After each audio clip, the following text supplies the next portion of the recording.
with, and I would hope the world realizes that if it's allowed to continue in Israel, if Hamas and Hezbollah and Iran are allowed to continue their terrorism in Israel, it's coming to a theater near you. Iran will not stop at Israel. They want to continue what they've done to Iraq, to Lebanon, to Yemen, and bring it to Europe and bring it to the United States. Israel is fighting for all Western democracies, not just for the defense of its own people. Let me bring in Ron, who's been waiting patiently. What's your response to Alan Dershowitz?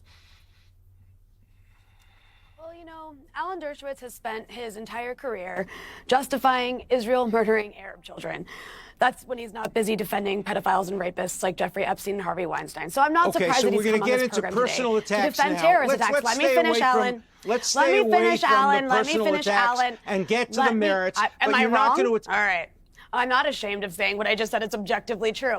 That said, you did just justify what Leon Panetta, the former CIA director, called an act of terrorism, Israel blowing up cellular devices. And we should all be concerned with that standard Israel set. Because by your logic, Alan, does that make it okay to blow up the cellular devices of Israeli soldiers who are off duty, far from any battlefield, going about their daily lives with their kids in grocery stores, in hospitals? That is what Israel did to Lebanon last week. That would be legal. Because we know that would be called a terrorist attack. That would be legal under the law.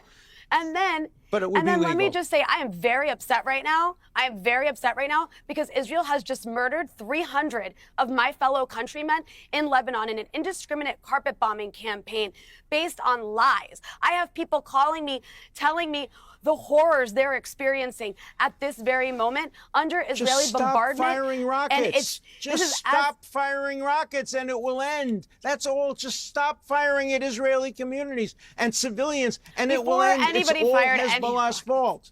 You accept that Hezbollah launched these rockets literally hours after Israel has suffered this heinous terrorist attack.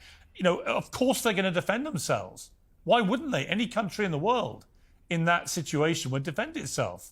And it wasn't an attack. Well, I'd like to ask you, at what point do Arabs get the right to defend themselves? At what point does our security matter? Israel has spent the last almost 12 months carrying out a genocide in Gaza. They've killed over 41,000 people, and we all know that's a huge underestimate. Over 16,000 children. Who started that one? Just today, Israel has killed 300 Lebanese people, including 21 Lebanese children.